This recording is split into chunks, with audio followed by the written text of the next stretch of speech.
Good afternoon. Is that good? Everyone can hear? Excellent. Thank you very much for the invitation here today.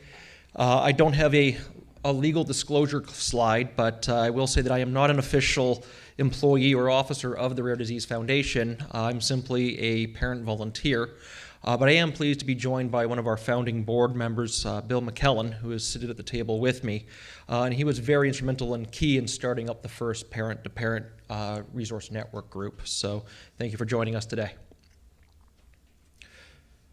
So quickly, the Rare Disease Foundation was formed in 2008 and became charitable status in 2009. So we'll be celebrating our 10-year anniversary soon. We are a very small organization, one that I think is growing in power though, and we're based in BC at the Children's Hospital in the medical genetics area. Our mission is for parents and clinicians, scientists, and volunteers working together to deliver solutions for children with rare diseases. And what I really highlighted here is the vision that the Rare Disease Foundation has, which is to transform the world of rare disease care. If you look at what the definition of a rare disease is, we've seen that today, 1 in 2,000. We know of over 7,000 conditions worldwide. And if you add all that up together, I think the number that really strikes me is that that affects roughly 1 in 12 of us. So here we are talking about a rare disease, and if we look at the commonality or the voice of rare diseases, that's 1 in 12, which is far more impactful than what, say, my own personal experience is as my son being one of only 200 people in the world with his condition. This is why I've gravitated to the advocacy support of the Rare Disease Foundation. And if you look at that, I view rare is everywhere with 1 in 12 people, and that research is a way of caring for us and the people that are affected. From the Rare Disease Foundation, a couple of our mandates is a micro-grant research program. And what that is providing obviously small pockets of still substantial money for care-focused research, typically to inspired clinicians who have a really patient-focused project. And that project will directly impact the care or the quality of life of a child with a rare disease. I'm here primarily to speak about the parent-to-parent resource networks. I've been participating in the Toronto chapter since day one, and I've been which was 5 years ago, and I've been the parent lead for the past 2 years. But we have these meetings set up and scheduled across the country in other cities such as Victoria, Vancouver, Calgary, Toronto, Ottawa, Montreal, St. John's, and I think even Winnipeg is still active now. We do monthly speakers. We try to bring in somebody who's speaking poignantly about a topic. It could be from the Registered Disability Tax Credit. Our next speaker in Toronto is on dietitians. And we try to broadcast those. If we can't do them live, we're trying to get more involved with the technology to provide that, but we ask for the speaker's PowerPoint presentation, and then we'll put it onto the website. So you can go back through the history and look at historical presentations given in Toronto or presentations given out west that may not have come over, and you can still get access to that information. We have a Sibling Appreciation Day, which I think is extremely important. My son is 10, my daughter is 7. She refers to herself as the little big sister, doing that she cares so much for her older brother.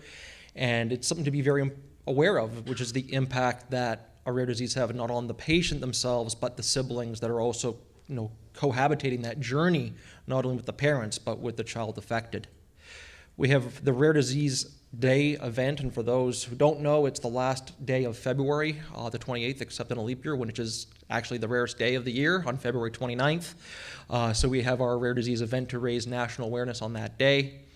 We've also done numerous successful Rare Finds, which is like a tasting event, as a means of fundraiser, as well as Lace Up for Kids events in Vancouver.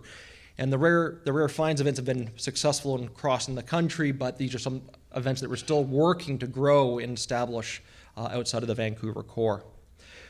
The Rare Disease Foundation can also provide counseling support for those receiving and coping with a rare disease diagnosis, and that can be done by the provision of a financial grant for support. Speaking specifically for the Parent-to-Parent Resource Network, we meet monthly at Hospital for Sick Children. It's on the 7th floor in the atrium. We typically do it towards the end of the month, always on a Thursday, so either the third or fourth Thursday of the month, depending on how the calendar works, and it's from 7 till 9 in the evening. We do 3 sessions in the fall, starting in September, recognizing December's pretty busy, and the last Thursday is right between Christmas and New Year's. We start up again in January and go typically through till June, and then take the summer off. We bring in organized speakers, as I mentioned, but we also do parent-themed and parent-led discussions. As I like to say, and this is not disrespectful to a lot of doctors, but with only 200 people in the world, I'm going to bet you I know a lot more about my son's condition than you. And I know a lot more about what affects my day-to-day life, and that's where the parent comes to sharing that information. So an example of these parent-led discussions was I led a discussion on home modifications, from porch lift, chair lift, stair lift, modified vehicles, only because I've invested several $100,000 in all of them myself. So these are the pieces of information we can bring together, being the local day-to-day experts on what impacts our families. You've seen the rules for any kind of support group or peer-to-peer group, obviously confidential, respectful listening. The one that I like to highlight here is that there's no obligation to share. You share if and only if you feel comfortable or you want to. This is a means of providing information. If you want to come and listen, then please come and listen. My goal right now is to get more people out to the group. We're in Toronto. It's one of the biggest cities in Canada, but we still struggle with the total number of attendees. I think I just got 50 new people who can join now, being here is a rare disease. But I want people to spread that word, and that really goes into how I always leave every presentation, which is really a call to action, and that is to collaborate. If we are 1 in 12, we actually now outnumber autism, if we look at it that way. And look at what autism has done with putting together all their resources together. And there's substantial benefit of being, the Alpha-1 community or the ATRX syndrome, which my son has, and advocating individually for those rights. But I think if we really want to instill change, we need to group our voices together and act as one. So I'm very thankful for being able to share that message today. Spread the word, join the applicable associations, and to beat the drum, advocate, advocate, advocate. Thank you.